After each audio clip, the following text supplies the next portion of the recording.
Oke. Halo, Bliadi, apa kabar? Oke, salam kenal Kara, baik, kabar baik. Kara Oh gimana ya, kabarnya? baik-baik. Gimana nih, masuk kantor ya? Sebenarnya kita WFH, cuman Hmm.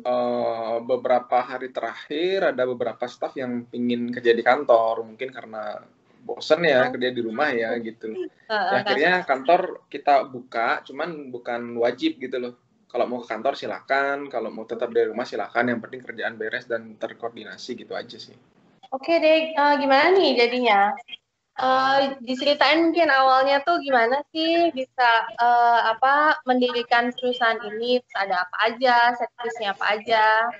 Itu mungkin bisa Oke, diceritain ya. oke.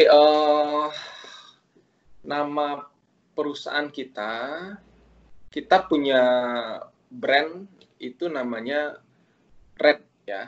Red itu sebenarnya singkatan dari RED ya. RED itu ada singkatannya Responsible Education sama Dedication. Itu singkatannya sebenarnya RED itu. Oke, Jadi bukan oke. ya memang sih dibacanya red ya. Memang kita membuat dua makna sekaligus lah, warna Hmm. merah sekaligus di dalamnya ada makna di setiap huruf itu gitu ya. Iya, ya. Nah, kita startnya itu tahun 2000 yang lalu. Sorry, 2013. 6 tahun lebih ya, 2013 akhir soalnya kita mulainya. Dan awalnya kita mulai dari jasa konsultan perpajakan dan keuangan. Karena saya pribadi kan punya background orang pajak. Saya dulu PNS di pajak gitu loh. Jadi saya dulu kuliah di STAN di Jakarta. Habis itu saya jadi PNS di pajak kurang lebih sekitar 8 tahun. Nah, setelah Hmm. itu saya memutuskan berpisah dengan pajak dan akhirnya membuat perusahaan sendiri. Nah, di mana sebenarnya nggak jauh-jauh beda sih usaha yang saya jalankan di awal gitu loh. Jadi tetap masih berkaitan dengan perpajakan karena kita juga membuat jasa konsultasi perpajakan dan keuangan itu awalnya dengan brand Red Consulting itu yang pertama. Nah, seiring berjalannya waktu, akhirnya klien mulai bertambah. Akhirnya kita mulai pengembangan.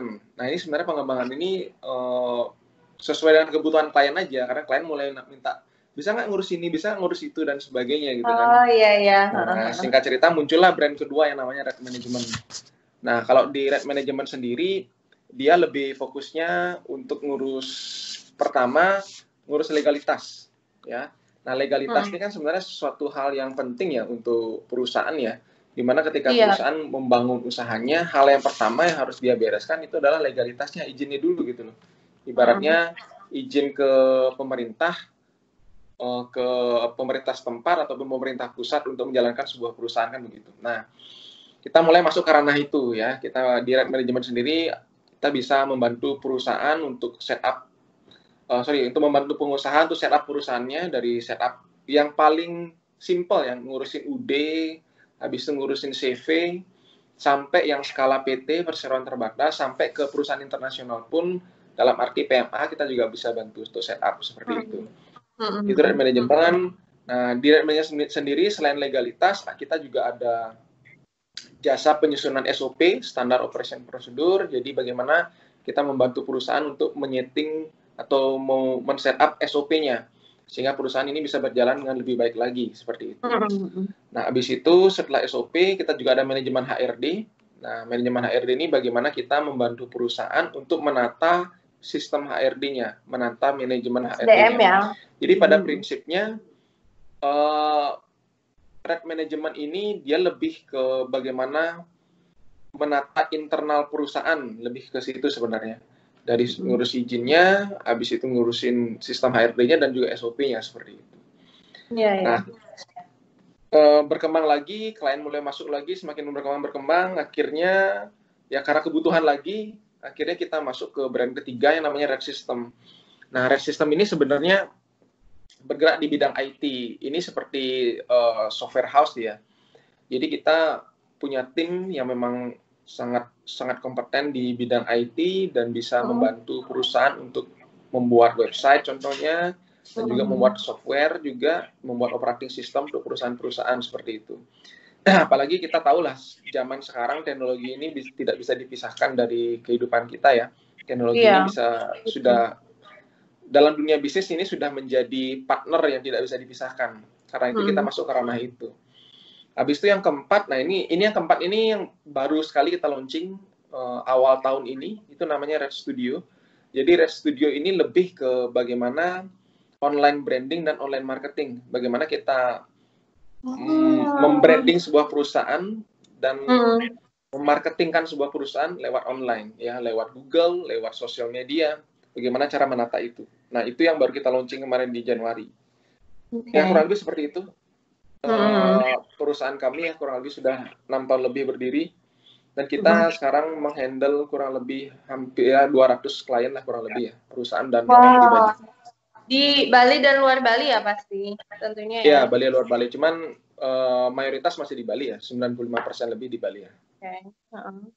Terus kalau selama ini nih yang servis yang paling banyak dicari perusahaan tuh apa sih? Yang mungkin paling susah kalau dikerjain sendiri sama perusahaan tuh apa? Apakah itu misalkan perpajakan atau dari sisi legalitasnya? Oke. Seperti ini. Jadi pada prinsipnya kan perusahaan kami ini, kita punya grup namanya Red Group kan. Jadi Red Group ini membawahi tadi Red Consulting, Red Management, Red System, sama Red Studio. Nah, Red Group ini sebenarnya one stop service sepertinya seperti itu. Memang visi kita dari awal seperti itu. Kita ingin menjadi perusahaan one stop service terbesar di Bali khususnya. Itu memang visi kita dari awal membangun perusahaan ini gitu. Nah, artinya ketika perusahaan datang ke sini, kita bisa membantu dari segala macam sisi seperti itu. Ya, dari setup company-nya, ngurusin back office-nya, ngurusin HRD-nya, SOP-nya, sistemnya, IT-nya, semua kita bisa bantu urus gitu. Bahkan kemarin kita juga sudah kerjasama dengan beberapa lawyer, kita membantu divisi legal. Jadi kita juga bisa membantu membuat legal opinion gitu misalnya, untuk perusahaan-perusahaan yang ingin dirapikan dari sisi legalitas seperti itu. Nah, nyambung ke pertanyaannya Kara tadi, apa yang paling banyak dicari? Sebenarnya begini, kalau pengusaha yang baru menjalankan bisnisnya, kan begitu ya, baru start gitu kan, pasti yang dicari pertama pasti legalitas. Kan konsultasi tentang legalitas dulu gitu kan. Saya mau buat restoran misalnya, atau saya mau buat apa nih, perusahaan distributor gitu misalnya, atau saya mau buat villa gitu misalnya. Bagaimana sih legalitasnya? Bagaimana sih, apa sih harus saya siapkan, berapa modalnya? Nah, seperti itu biasanya. Jadi bagi pengusaha yang baru start menjalankan bisnisnya, yang menjadi kebutuhan mendasar itu pasti legalitas. Karena legalitas ini menjadi dasar, menjadi fondasi perusahaan ke depannya agar tidak bermasalah secara hukum seperti itu. Iya. Kalau perusahaannya sudah berjalan, anggaplah sudah berjalan bertahun-tahun ya, biasanya yang paling sering menjadi problem itu di sisi perpajakan biasanya. Iya. Agak tricky mungkin ya. Kenapa? Agak tricky kalau perpajakan ya. Ya, sisi perpajakan sama keuangan biasanya begitu. Kenapa begitu? Kan begitu sekarang pertanyaannya. Karena gini, perusahaan ya, ini sebenarnya kita pribadi pun mengalami, saya pribadi pun mengalami ketika membangun bisnis gitu kan. Yang namanya pengusaha membangun perusahaan, menjalankan bisnis, di awal pasti fokusnya dua, cari omset sama memastikan kualitas produknya terjaga, kan begitu. Entah produk barang ataupun jasa, kan begitu. Jadi sebenarnya gini, di perusahaan ada 4 divisi utama nih. Di sebuah perusahaan ada divisi marketing, divisi operation, divisi finance, sama divisi HRD, kan begitu. Nah, rata-rata perusahaan atau pengusaha menjalankan bisnisnya di awal pasti fokusnya di dua dulu. Marketing dulu, cari omsetnya dulu, sama operation, memastikan kualitas produknya terjaga, memastikan operation bisnisnya terjaga. Pasti dua itu dulu fokusnya. Iya, betul. Nah, ketika mulai berkembang, nah muncullah masalah selanjutnya begitu. Biasanya masalah sering muncul di masalah finance.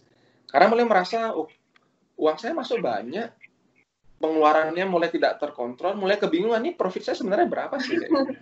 Iya. Mulai muncul problem-problem itu mulai muncul. Habis itu tiba-tiba datang surat dari pajak, bingung kan loh. Selama ini saya sudah bayar pajak loh, kok tiba-tiba ada surat dari pajak nih, ada pemanggilan dari pajak dan sebagainya. Mulai kebingungan. Nah, sering sekali terjadi seperti itu. Jadi kalau dibilang perusahaannya sudah berjalan, yang problem yang sering muncul itulah problem keuangan sama perpajakan gitu loh. Ibaratnya kita sering mengatakan bahwa perpajakannya tidak ditata dari awal dengan baik. Itu ibarat seperti bom waktu, seperti itu. Karena Akumulasi ya berarti. benar. Dia kayak bom waktu, kita nggak tahu kapan akan meledaknya gitu loh. Ibaratnya gini, pajak itu kan suatu kewajiban. Jadi suka tidak suka ya harus dibayar kan begitu. Tidak bisa, karena ada hukumnya. Yang kita hadapi itu adalah negara, ibaratnya begitu. Jadi makanya kenapa dia ibarat kayak bom waktu. Sering sekali masalah perpajakan itu muncul ketika perusahaan lagi bagus-bagusnya gitu loh. Nah, dan terkadang masalah perpajakan itu bisa membuat perusahaan itu goyang. Seperti itu. Itu yang sering kita alami lah. Kita sering ketemu klien yang seperti itu intinya karena. Iya sih, setuju. Karena soalnya mungkin kalau yang nggak berpengalaman ya kayak saya nih, saya kepikiran nih, aduh pengen bisnis, tapi ada di pikiran saya tuh cuman gimana cara marketinginnya. Itu aja, saya malah nggak kepikiran legalitasnya, nggak kepikiran apa dan lain-lainnya itu. Ya itu hal yang wajar sih. Itu semua pengusaha berpikiran, ya hampir semua lah berpikiran hal yang sama. Karena saya juga di awal seperti itu kok. Pasti fokusnya, karena begini, karena sekarang misalnya Kara menjalankan bisnis kan begitu. Habis itu Kara hire accounting yang bagus, menata laporan keuangannya bagus, habis itu menata perpajakannya dengan rapi, habis itu menata laporan keuangan, perpajakan, habis itu legalitasnya juga bagus. Nah, ternyata omset nggak ada. Kan sama juga bohong, Kara. Iya. Sih. Karena bagi pengusaha omset itulah segalanya gitu loh. Betul. Jadi wajar fokusnya pasti omset dulu. Karena tanpa omset perusahaan akan berjalan. Mau serapi apapun back office-nya, sebagus apapun laporan keuangannya, laporan perpajakannya, kalau tidak ada omset ya perusahaannya tidak akan berjalan. Sama juga bohong. Iya. Jadi wajar pengusaha itu pasti fokusnya ke situ dia. Seperti itu. Iya. Oke deh. Jadi kalau ngomongin omset nih, ini dampak COVID nih gimana nih, Bling?